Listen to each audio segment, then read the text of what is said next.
오늘의 말씀은 사도행전 3장 11절에서 21절까지의 말씀입니다. 사도행전 3장 11절에서 21절 다 같이 우리 한 목소리 읽겠습니다. 나은 사람이 베드로와 요한을 붙잡으니 모든 백성이 크게 놀라며 달려나아가 솔로몬의 행각이라 불리우는 행각에 모이거늘 베드로가 이것을 보고 백성에게 말하되 이스라엘 사람들아 이 일을 왜 놀랍게 여기느냐 우리 개인의 권능과 경건으로 왜 우리를 주목하느냐 아브라함과 이삭과 야곱의 하나님 곧 우리 조상의 하나님이 그의 종 예수를 영화롭게 하셨느니라. 너희가 그를 넘겨주고 빌라도가 놓아주기로 결의한 것을 너희가 그 앞에서 거부하였으니 너희가 거룩하고 의로운 일을 거부하고 도리어 살한 사람을 도와주기를 구하여 생명의 주를 죽였도다. 그러나 하나님이 죽은 자 가운데서 그를 살리셨으니 우리가 이 일의 증인이라.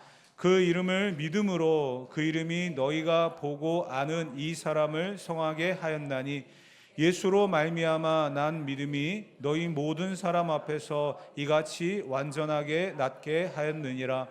형제들아 너희가 알지 못하여서 그리하였으며 너희 관리들도 그리한 줄 아노라. 그러나 하나님이 모든 선지자의 입을 통하여 자기의 그리스도께서 고난 받으실 일을 미리 알게 하신 것을 이와 같이 이루셨느니라. 그러므로 너희가 회개하고 돌이켜 너희 죄 없이함을 받으라.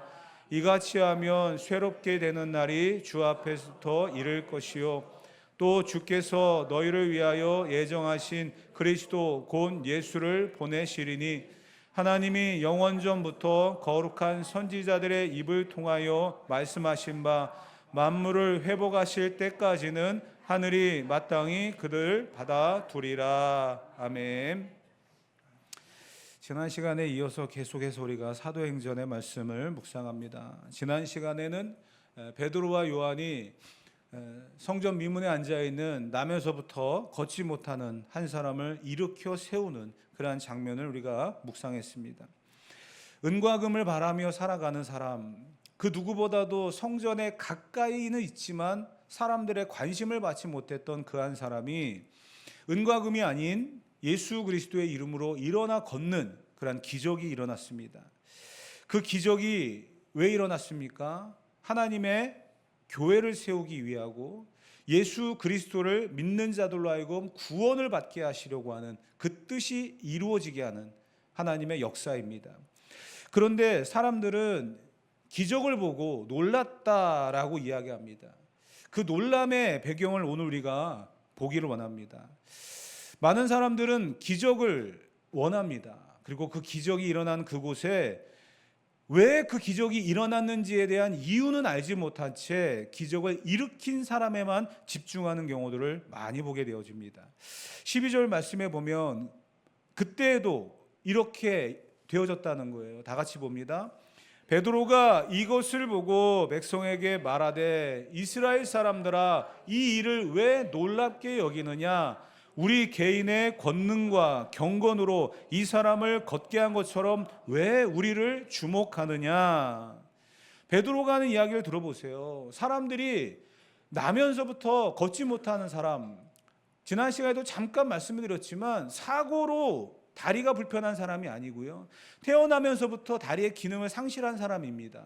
어쩌면 태어나면서부터 지금까지 걷지를 못했기 때문에 다리에 근육은 하나도 없고 뼈만 남아 있었던 사람이었을 수도 있습니다.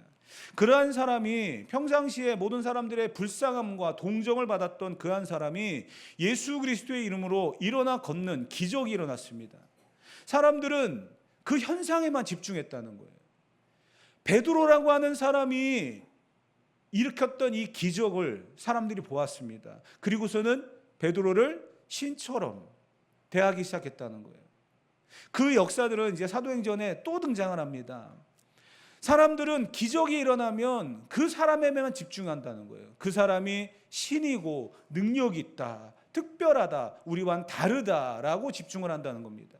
그렇기 때문에 베드로가 이야기하는 거예요. 왜 이 일을 놀랍게 여기느냐, 그리고 왜 우리를 주목하느냐. 답답한 거죠.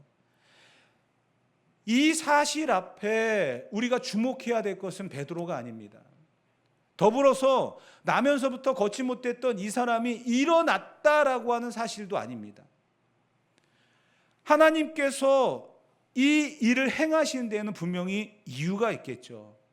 그 이유를 우리가 한번 살펴볼 텐데요. 13절부터 16절까지의 말씀 다시 한번 읽어보도록 하겠습니다.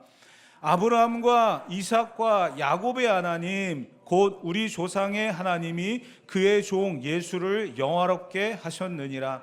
너희가 그를 넘겨주고 빌라도가 놓아주기로 결심한 것은 너희가 그 앞에서 거부하였으니 너희가 거룩하고 의로운 일을 거부하고 도리어 살인한 자를 놓아주기로 구하여 생명의 주를 죽였도다. 그러나 하나님이 죽은 자 가운데서 그를 살리셨으니 우리가 이 일의 증인이라.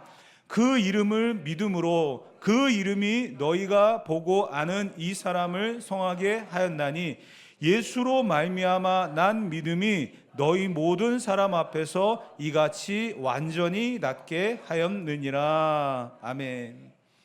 지난 시간의 결론은 베드로가 다시 이야기하는 거예요. 은과 금의 문제가 아니고요, 지금 눈에 보여지는 기적의 문제가 아니고요, 이 사람을 이렇게 세우신 데 있어서는 내게 있는 것을 당신에게 줍니다 라고 선포했던 그 나사렛 예수 그리스도의 이름, 그 이름을 믿는 자마다 멸망치 않고 영생을 얻게 하신다 하면서 천하 만민에게, 천하 모든 사람에게 구원을 얻을 만한 다른 이름을 주신 일이 없다, 그렇게 말씀하면서 그 이름의 중요성을 강조하고 있거든요. 베드로가 다시 이야기하는 거예요. 너희가 십자가에 못 박으라고 내어준 그 예수 그리스도가 하나님이 다시 살리셔서 주와 그리스도가 되게 하셨고, 그 이름으로 이 나면서부터 걷지 못했던 이 사람이 일어나 걷는 역사가 일어났다. 그렇기 때문에 우리를 주목할 것이 아니라 그 이름을 주신 하나님을 주목해야 된다라고 말하는 겁니다. 더 나아가서는 이들이 어떤 일을 저질렀습니까?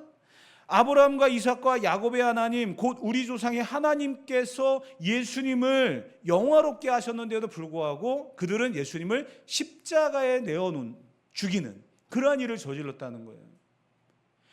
그 상황들을 너희들이 기억을 하고 돌이키는, 너희들이 십자가에 못 박은 예수님이 그리스도고 하나님이 그를 살리심으로 인하여서 우리에게 주가 되게 하셨다, 우리의 이 기적의 배경에는 하나님이 계시다라는 것을 베드로가 이야기하고 있는 것입니다. 그래서 우리를 주목하는 것이 아니라 하나님을 주목하고 그 십자가에 너희가 못 박아 내어드렸던 그 예수님을 주목해야 된다.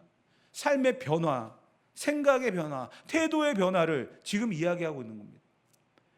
결국 우리는 기적이라고 하는 이 일을 통해서 그 현상에 생각하지 못했던 일, 경험하지 못했던 일, 그 일이 벌어짐으로 해서 신기하다라고 끝나서는 안 됩니다. 그 기적이 왜 일어났는가에 대한 이유를 우리는 분명히 알아야 된다는 거죠. 기적이라고 하는 것 자체가 무엇입니까? 내가 생각하지 못했던, 인간의 한계를 뛰어넘는 그러한 일이 벌어졌다라는 거죠. 성경에 보게 되어지면 그러한 기적들이 많이 기록되어 있습니다. 특히 우리가 놀라고 놀라는 것 중에 하나가 베드로가 무리를 걸었다라는 사실이죠. 여러분, 베드로가 무리를 걸을 수 있었던 것은 그 순간에 그 갈릴리 바다가 얼었기 때문에, 아니면 가장 얕은 곳을 걸어갔기 때문에 걸은 것이 아닙니다. 그 순간에 기적이 일어났다. 그리고 그 순간에 그 기적은 베드로가 예수님을 바라보았기 때문이에요. 예수님을 바라보고 걸어가는 그 순간에는요, 갈릴리 바다를 걸을 수가 있었습니다. 그러나 풍랑이 일고 바람이 부는 것을 보는 순간 베드로는 그 갈릴리 바다에 빠졌다라는 거예요. 여러분, 기적이라고 하는 것은 놀라운 일입니다. 과학의 영역을 뛰어넘는 거예요. 우리가 알고 있었던 기초적인 상식을 뛰어넘는 거예요. 그것이 기적입니다. 근데 그 기적의 배경에는요, 하나님의 역사가 있다는 거예요. 하나님을 바라보고 하나님을 믿는 믿음이 우리에게 필요하다는 것을 말씀하고 있는 것입니다. 나의 믿음의 현주소를 돌아봐야 된다는 겁니다. 내가 얼만큼 지금 믿음의 삶을 살아가고 있는가? 내가 지금 하나님 앞에서 어떠한 신앙과 어떠한 삶의 자세를 가지고 살아가고 있는가? 우리는 성경에서 많은 기적들을 봅니다. 오병이어도 그렇고 나사로를 살리신 것도 그렇고 베드로가 무리를 걷는 것도 그렇고 여러 가지 많은 기적들을 보죠. 본문에 등장하고 있는 베드로가 나면서부터 안진뱅이를 일으켜 세우는 역사도 마찬가지입니다. 그러한 기적들을 보면서 놓치고 있는 가장 중요한 한 가지가 있어요. 그게 뭘까요? 이 앞에 서 있는 저나 여기 앉아 계신 여러분들이 예수님을 믿고 구원받았다라고 하는 이거보다 더 큰 기적이 어디 있겠습니까? 안 그렇습니까, 여러분? 동의를 안 하십니까? 이거보다 더 큰 기적이 있다고 생각하십니까? 저는요, 나면서부터 걷지 못했던 사람이 일어나는 것보다 오늘 이 자리에 목사로서 말씀을 전하고 서 있는 이 자체가 더 큰 기적이라고 믿고 있습니다. 저는요, 무리를 걷는 베드로보다 죽은 나사로가 살아나는 기적보다 오늘 이 자리에 앉아서 예배드리고 있는 여러분들이 예수님을 믿고 구원받았다라고 하는 이 사실이 가장 큰 기적이라고 믿고 있습니다. 여러분, 왜 그런 기적이 일어났을까요? 이유는 딱 한 가지예요. 하나님이 우리를 너무나 사랑하시기 때문인 줄 믿습니다. 그렇기 때문에 그 기적의 사건의 배경에서는 무엇이 있다고요? 하나님이 계시다는 거예요. 그런데 왜 그 하나님이 계심을 보지 못할까요? 아직까지도 우리는 그 기적이라고 하는 그 현상에만 집중하게 되어 있고 그것이 하나님을 보지 못하는 인간의 욕심으로 채워져 있기 때문에 그렇다는 겁니다. 은과 금이 아직도 우리에게는 중요하다고 생각하기 때문입니다. 나사렛 예수 그리스도의 이름이 중요한 게 아니라 아직까지도 그러한 모든 것들이 다 중요하다고 생각하기 때문에 내게 일어난 이 기적이 하나님이 나를 너무나 사랑하시기 때문에 일어난 구원의 사건이라는 사실을 보지 못한다는 거예요. 지난 시간에도 첫 번째 지적이 뭐였습니까? 나면서부터 안진뱅이 걷지 못하는 그 사람을 보았다라고 하는 데서 시작했잖아요. 여러분, 내가 구원받았다라고 하는 이 사실, 하나님이 나를 보셨기 때문에 긍휼히 여기시고 불쌍히 여기서 나에게 영원한 생명을 주셨다라고 하는 이 놀라운 사실을 볼 수 있어야 된다는 거예요. 얼마나 하나님이 우리를 사랑하시면 그렇게 우리를 구원의 길로 인도하시기 위해서 그 아들을 희생하시고 그 구원의 역사를 이루셨습니까? 하나님 편에서는 엄청난 대가를 지불한 거예요. 자기 아들을 죽이고 우리를 사셨잖아요. 우리 편에서 본다고 한다면 은혜와 사랑이라고 이야기하지만 하나님 편에서 본다고 한다면 엄청난 대가를 지불한 사건입니다. 그렇기 때문에 기적인 거예요.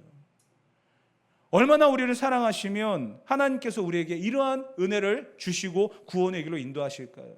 이거보다 더 큰 기적은 없습니다. 그렇기 때문에 이 기적의 사건을 통해서 베드로가 하나님의 메시지를 증거합니다. 이 메시지가 그 당시 성도들뿐만 아니라 오늘 우리에게도 동일하게 적용되어지기를 원합니다. 19절 말씀 다 같이 한번 읽어보도록 합시다. 그러므로 너희가 회개하고 돌이켜 너희 죄 없이함을 받으라. 이같이 하면 새롭게 되는 날이 주 앞으로부터 이를 것이요. 아멘. 하나님께서 베드로를 통해서 기적을 행하신 이유가 있다는 거예요. 먼저는 하나님이 어떤 분인지를 보여주기 위해서 이 기적을 이루셨고요. 오늘 이 19절의 본문에서는 두 가지를 그러면서 우리가 해야 되는 행동을 이야기하고 있습니다. 첫 번째가 바로 회개라고 하는 거예요. 당시에 이 메시지를 듣고 있는 이스라엘 백성들, 유대 민족들에게 베드로는 이야기합니다. 너희가 십자가에 못 박은 그 예수가 주와 그리스도가 되었다. 그를 믿는 자마다 멸망치 않고 영생을 얻고 구원을 얻는다. 이것이 하나님의 은혜의 선물이다. 이렇게 이야기하고 있습니다. 그러면 우리가 그 구원을 어떻게 받을까요? 사람들이 마음에 찔림을 받고 베드로에게 질문을 합니다. 그때 베드로가 던진 한 단어, 그게 뭘까요? 회개라고 하는 겁니다. 너희가 십자가에 못 박은 그 예수 그리스도를 너희가 내어주었으니까 너희가 그것을 회개하라는 거예요. 너희가 죄로 말미암아 하나님 앞에 설 수 없는데도 불구하고 하나님은 그 아들을 십자가에 죽이심으로 말미암아 우리를 멸망과 죽음의 길이 아닌 생명과 구원의 길로 인도하셨던 이 하나님의 놀라운 사랑 앞에 서라는 거예요. 그러기 위해서 필요한 게 뭐라고요? 회개의 작업이 필요하다는 겁니다. 회개라고 하는 것은 돌아선다는 거예요. 그런데 그냥 돌아서면 안 됩니다. 끊고 돌아서야 된다는 거예요. 끊고 돌아서지 아니하면 아무 의미가 없습니다. 그것이 회개입니다. 지난날에 우리의 삶이 잘못됐다는 것을 깨닫고 끊고 돌아서야 되는 거예요. 그 작업이 우리에게 필요하다는 거예요. 그러한 작업을 통해서 진정한 죄 사함에 보면 19절에 너희 죄 없이함을 받으라. 회개를 통해서 우리가 죄 없이함을 받게 되어진다는 거예요. 병자를 고치는 이 일이 왜 일어났을까요? 여러분, 이것이 중요한 것 아닙니다. 병자가 일어나고 고침을 받았다? 그게 중요한 게 아니에요. 나사로가 죽었다가 살아났다? 그게 중요한 게 아니에요. 여러분, 병자가 고침을 받고 일어나는 거 기적인데 그 기적을 일으키신 분이 누굽니까? 하나님이고요. 나사로가 죽었는데 그 나사로를 죽은 자 가운데 살리신 분이 누굽니까? 하나님이시잖아요. 왜 기적이 일어났을까요? 그 기적에만 집중하며 살아가는 것이 아니라 그 기적을 일으키신 그 하나님을 볼 수 있어야 된다는 거예요. 하나님이 이 기적을 통해서 하시고자 하는 메시지는 또 뭘까요? 은과 금이 중요한 게 아니라 하나님이 더 중요하다는 것을 우리에게 보여주는 거예요. 세상에 높임을 받고 주목을 받는 게 중요한 게 아닙니다. 베드로가 이야기하잖아요. 왜 이 일을 통해 놀라고 우리를 주목하느냐? 아마 기적을 일으키는 그 상황 속에서 사람들이 이야기합니다. 당신은 우리의 신입니다. 당신은 지금까지 보지 못했던 선지자입니다. 우리의 지도자가 되주십시오. 우리의 왕이 되주십시오. 우리를 이끌어 주십시오. 모든 사람들이 그런 상황 속에서 아닙니다 라고 말할 수 있는 사람이 과연 몇 명이나 될까요? 사람은 자기를 높여주고 관심을 받는 거 좋아합니다. 근데 베드로가 이야기하잖아요. 왜 우리를 주목하느냐? 나사렛 예수 그리스도의 이름으로 이 사람은 일어나고 병고침을 받았다. 왜 기적을 일으켰을까? 우리는 이 사실들을 이렇게 정리를 해보는 거예요. 하나님께서 이 기적의 중심에 계시다는 것과 은과 금을 쫓아 살아가는 그러한 사람들에게 하나님을 따르고 영원한 나라를 소망하며 살아갈 것과 내가 높임을 받는 그 자리에 하나님이 높임을 받고 하나님이 주목을 받는 그 영광의 자리를 만들어야 된다는 것을 우리에게 말씀하고 있습니다. 그래서 회개하라는 거예요. 회개하지 아니하면은요, 내가 주목을 받는 거에 집중합니다. 내가 관심을 받으려고 하고요, 더 은과 금을 쫓아 살아가는 인생이 되어질 것입니다. 기적에만 집중하고 그 기적이 전부인 것처럼 살아가는 그러한 인생이 될 것입니다. 그래서 회개하라고 베드로가 말씀을 선포하고 있는 것입니다. 그러한 회개의 역사를 통해서 주시는 게 또 무엇일까?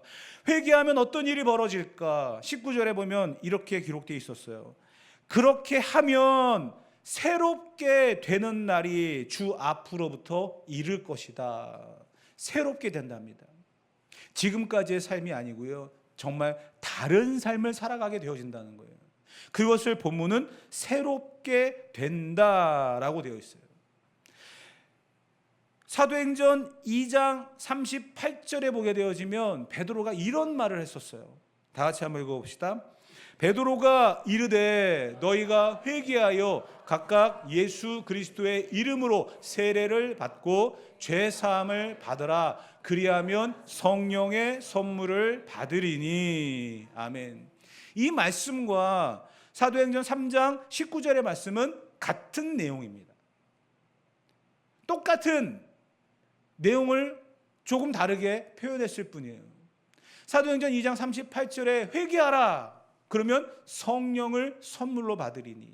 사도행전 3장 19절에 회개하고 돌이키라 그리하면 새롭게 된다. 결국 성령의 선물을 받는다라고 하는 것은 새롭게 된다라는 거예요. 변화된다는 거죠. 다른 삶을 살아간다는 거예요. 지금까지의 삶이 아니고 새로운 삶을 살아간다라는 것입니다. 그것이 회개한 자들에게 주어지는 하나님의 선물이고 은혜이라는 거죠. 그러면 새롭게 된다는 것은 무엇일까요? 회개한 자에게 주시는 새로움은 무엇일까요? 그것은 회복입니다. 어떤 회복이냐면 내가 지쳐 힘들어 괴로워 그러한 가운데서 힘을 주셔가지고 위로해 주시는 그러한 회복 정도가 아닙니다. 원래의 위치로 우리를 돌이키시는 거예요. 원래의 위치가 뭡니까? 하나님의 자녀로서 하나님의 피조물로서 온전히 살아가는 그 위치로 우리를 돌이키신다는 거예요. 우리는 죄인입니다. 그 죄의 삭은 사망입니다. 하나님과 함께할 수 없는 그 길을 걸어가고 있는 사람들입니다. 그러한 저와 여러분들에게 회개할 수 있는 기회를 주셔서 나를 위하여 십자가에 지신 그 예수 그리스도, 그 예수 그리스도를 이 땅에 보내신 그 하나님의 놀라운 사랑, 그것을 경험하며 살아가고 고백하며 살아가는 회개하는 우리에게 하나님께서는요 새로운 원래의 위치로 죄인된 자리가 아니라 의인의 자리로, 멸망의 길을 걸어가는 자가 아니라 구원의 길로, 생명의 길로, 소망의 길로 가는 자로 만들어 주신다는 거예요. 본문에 새롭게 되어진다라고 하는 말은 헬라어 단어가 주고 있는 의미가 정확하기 때문에 그것을 한번 해석해 드릴 텐데요. 이 새롭게 된다라고 하는 헬라어 단어의 뜻은 위를 향하여 숨을 쉰다라는 그런 뜻이에요. 완전히 본문의 내용과는 다르죠. 새롭게 된다. 그런데 그것과 위를 향하여 숨을 쉰다라는 것과 완전히 다른 거예요. 제가 잘 쓰는 표현 중에 이런 표현이 있죠, 여러분. 절망이라고 하는 게 있습니다. 근심이라고 하는 게 있습니다. 정말 생각조차 하기 싫은 그런 단어들이죠. 그런데 그러한 순간에 본다고 한다면 누군가 나를 도와주지도 못하고 도와줄 사람도 없을 때가 많이 있습니다. 그래서 사방이 다 막혀 있을 때가 있죠. 누구도 관심을 주지 않고 누구도 나에게 위로해 주지 않고 힘을 실어주지 못할 만큼 그러한 절망과 근심과 그런 상황에 빠져 있을 때가 있습니다. 그런 상황 속에서 우리가 해야 할 행동은 하나라고 말씀을 드렸어요. 뭐죠? 사방이 다 막혀 있어도요 하늘은 열려 있다는 거예요. 그래서 우리가 하늘을 바라보고 하나님을 바라봐야 된다. 그곳에 소망이 있고 진정한 위로가 있다. 그렇게 말씀을 드렸습니다. 여러분, 그 말씀인 거예요. 새롭게 된다라고 하는 것, 위를 향하여 숨을 쉰다라고 하는 것은 바로 그런 겁니다. 여러분, 땅을 바라보고 고개를 숙이고 그 절망 가운데 살아갈 때 무엇이 우리에게 위로가 되고 무엇이 우리에게 힘이 되어집니까? 아무것도 우리에게는 도움이 되지 못하고 유익이 되지 못합니다. 그때 우리는 하늘을 바라보는 거예요. 그 하늘을 바라보고 소망을 가지고 살아가는 겁니다. 회개하는 자들에게 주시는 그러한 은혜고 축복이라는 거예요. 그곳에 진정한 기쁨이 있고 감사가 있고 은혜가 있다는 사실입니다. 그것이 회복이라고 말씀을 드렸던 이유가 바로 그곳에 있는 거예요. 여러분, 왜 우리가 절망을 할까요? 이 세상을 살아가면서 소망이 없고 이 세상이 너무나 답답하기 때문에요. 그런데 하나님께서 우리를 창조하실 때부터 하나님은 우리에게 하늘을 바라보며 살아갈 수 있는 그러한 소망을 주셨습니다. 창세기 2장 7절 말씀 다 같이 읽어봅시다. 여호와 하나님이 흙으로 사람을 지으시고 생기를 그 코에 불어넣으시니 사람이 생명이 된지라. 아멘. 여기에서 말하고 있는 생명이라고 하는 것과 그 생기를 코에 불어넣으셨다라고 하는 것 자체가 바로 우리로 하여금 하늘을 바라보며 호흡하는, 하늘의 생명을 누리며 살아가는 자다라는 그런 의미거든요. 사람은 흙으로 만들어졌습니다. 사람뿐만 아니라 모든 피조물들은 흙으로 만들어졌습니다. 그런데 하나님께서는요 특별히 사람에게 생기를 불어넣으셨다라는 거예요. 하나님의 호흡을 불어넣으셨다는 거예요. 그렇기 때문에 땅을 바라보며 살아가고 그곳을 시선을 둘 때에는요 우리의 호흡이 멈출 수 있고요. 답답해서 견딜 수가 없는 거예요. 그래서 우리는 하늘을 향해 호흡하는 자가 되어야 된다는 거예요. 그러면 새롭게 되는 거예요. 왜? 우리의 호흡이 하나님으로부터 왔기 때문에요. 그래서 하늘을 향해 호흡하는 거, 그것이 바로 새롭게 되는 증거라는 사실입니다. 회개하는 자들에게 주시는 축복이 바로 여기에 있습니다. 하나님은 당신의 생기를 그 코에 불어넣으심으로 인해서 사람을 구별하셨습니다. 그리고 교제하셨다는 거예요. 특별히 사람을 구별하시되 그 코에 생기를 불어넣으심으로 인해서 하나님과 호흡하는 존재로 만드셨다는 거예요. 왜 우리가 절망하고 근심하고 염려하고 살아갑니까? 은금의 문제거든요. 그런데 그 가운데에 우리에게 던지는 메시지는 은과 금의 문제가 아니라 예수 그리스도의 이름, 그 이름을 가지고 살아가는 자들에게 하늘을 소망할 수 있는, 하나님과 다시 호흡할 수 있는 그 회복의 기회를 주신다라는 사실이에요. 사랑하는 성도 여러분, 무엇이 회개일까요? 세상만 바라보고 은근만 추구하며 자기 호흡에만 의지했던 삶이 돌이켜서 위를 향하고 하나님의 숨결을 느끼는, 나의 삶과 나의 이 모든 얼굴을 하나님을 향해 돌릴 줄 아는 그 삶이 바로 회개입니다. 2025년 우리 교회의 주제가 뭐죠? 설마 이 시간에 주보를 봐야 되시는 분들 있습니까? 하나님만 바라보라. 왜 그런 주제가 올해의 주제인지를 다시 한번 여러분들은 묵상해 봐야 됩니다. 하나님을 바라봐야 소망이 있는 거예요. 하나님을 바라봐야 그곳에 은혜가 있는 겁니다. 이 세상에서는요, 아무리 은혜가 없어요. 요즘 제가 우스갯소리로 그런 얘기를 했어요. 제가요, 눈이 굉장히 좋은 사람입니다. 그래서 별명이 몽골 사람이에요. 몽골 사람들은 이 대자연 속에 살아가다 보니까 시력이 5.0도 있답니다. 측정하는 단위가 2.0까지밖에 없기 때문에 우리가 수치적으로 2.0이라고 이야기하지만, 제가 고등학교 막 이렇게 체력장하고 시험 하잖아요. 그러면 2.0까지 나왔어요. 지금도 뭐 1.5 이상은 나오니까 항상. 근데 멀리 있는 글자들도 잘 보여요. 그러다 보니까 특징이 뭐가 있냐면 길에 떨어져 있는 동전이나 지폐를 잘 줍습니다. 이상하게 잘 들어와요, 이게. 그래서 많이 주웠어요. 인천에 와서도 이 홈플러스에서 제가 10,000원짜리 주신 적도 있어요. 그것도 이 레일 있잖아요. 그 레일과 레일 사이에 그 조그만 틈에 떨어져 있는 거를 그 순간에 지나가면 끝인데 한 3m 앞에 보이길래 지나갈 때 슥 팔을 내려서 10,000원짜리를 집었던 그런 기억도 있습니다. 굉장히 잘 보여요. 그래서 돈을 참 많이 주웠던 그런 기억이 있는데, 요즘에는요, 사람들이 현금을 잘 안 갖고 다닙니다. 그리고 뭐 카드나 심지어는 이제 핸드폰으로 모든 결제들을 하기 때문에 돈을 흘리지를 않는 것 같아요. 혹시나 여러분들 돈 있으시면 여기다 흘려놓고 가셔도 괜찮습니다. 제가 줍거나 우리 성도들이 줍거나 할 테니까요. 근데 여러분, 왜 제가 이런 말씀을 드리냐면, 아무리 우리가 돈을 주시려고 땅을 쳐다보고 다녀도 요즘엔 돈도 주실 수가 없어요. 그 돈 몇 푼 줍는다고 해 인생이 바뀝니까? 그 돈 주셔서 이건 조상이 내게 주신 특별한 선물이야, 이거 가지고 로또를 사면 당첨이 됩니까? 여러분, 이 땅을 바라보며 살아갈 때는요, 소망이 없어요. 이 땅에 희망이 없어요. 그러나 우리는 하늘을 바라보는 거죠. 하나님만을 바라보며 살아가는 자에게 하나님은 매일같이 순간마다 우리에게 은혜를 베풀어 주십니다. 그렇기 때문에 우리는 하늘을 바라보는 거예요. 그래서 본문이 이야기하는 거예요. 회개하는 자들에게 위를 향하여 숨을 쉴 수 있는 그런 기회를 주신다.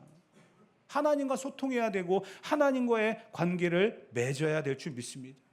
그것이 오늘 기적을 일으키신 이유인 거예요. 저와 여러분들도 마찬가지죠. 기적에만 집중하며 살아갈 때가 많이 있습니다. 여러분, 기독교는요, 신비로운 종교입니다. 그러나 신비주의를 따라가서는 절대 안 됩니다. 기적이 일어나는 그곳을 쫓아다녀서는 안 됩니다. 기적이 일어나는 그 이유는 하나님의 전능하심을 드러내기 위함이고요. 그 상황 속에서 내가 죄인인 것과 하나님 앞에 회개하지 아니하면 내가 살 수 없다는 사실. 그렇기 때문에 회개를 통해서 하나님을 보고 결국은 땅을 향해서 절망의 숨을 쉬었던 내가 하늘을 향해서 소망의 호흡을 하고 하나님과의 관계를 맺는 그러한 자리로 나아가는 것. 그것이 바로 기적이 일어난 이유라는 사실을 우리는 분명히 알아야 될 줄 믿습니다. 여러분, 하늘로부터 공급되어지는 이 놀라운 은혜를 우리는 날마다 경험하며 살아가야 될 줄 믿습니다. 우리를 향해 말씀하시는 이 메시지, 위를 향하여 호흡하는 자가 될 것을 우리는 잊지 않고 오늘도 살아가야 될 줄 믿습니다. 여러분, 오늘 우리의 하루는 과연 어땠습니까? 하나님을 향해 호흡하기 전에 과연 우리는 이 세상의 것을 들이마시고 이 세상의 것을 만족하며 살아가고 계시진 않습니까? 다시 한번 우리는 죄와 허물로 가득한 이 세상에 소망을 두는 것이 아니라 하나님 앞에 소망을 두며 살아가는 저와 여러분이 되어야 될 줄 믿습니다. 이런 예화를 비유를 드리고 마무리를 하겠습니다. 목이 말라 시내를 발견하고 두 손으로 물을 펐습니다. 물이 깨끗한지 지저분한지를 보고 있는데 여러분, 이 손 안에 있는 물은 어떻게 되던가요? 다 빠지더라고요. 내가 보고 있는 순간에 다 빠져버려요. 갈증을 느끼고 물을 마셔야 된다면 그 물이 지저분한지 깨끗한지 볼 시간이 없어요. 그냥 퍼서 먹어야 되는 거죠. 근데 보고 있으면 다 빠집니다. 여러분, 물은 손에 담는 게 아니라 그릇에 담아야 되는 거예요. 내가 곧 길이요 진리요 생명이라고 하셨던 예수님, 그분이 우리에게 이 소망의 그릇으로 오늘 우리에게 그 은혜를 가득 담아 이 세상을 살아가기를 원하시는 줄 믿습니다. 하늘을 바라보며 소망하는 자, 하늘을 바라보며 숨을 쉬는 자에게 이러한 은혜가 있을 줄 믿습니다. 저와 여러분들이 그러한 삶을 살아갈 수 있도록, 나는 아무것도 아닙니다, 하나님은 완전하십니다. 그렇기 때문에 기적을 통해서 하나님을 바라보며 다시 한번 우리가 하나님 앞에 온전히 설 수 있기를 기도하며 살아가는 우리 모두가 되어지기를 주님의 이름으로 축복합니다.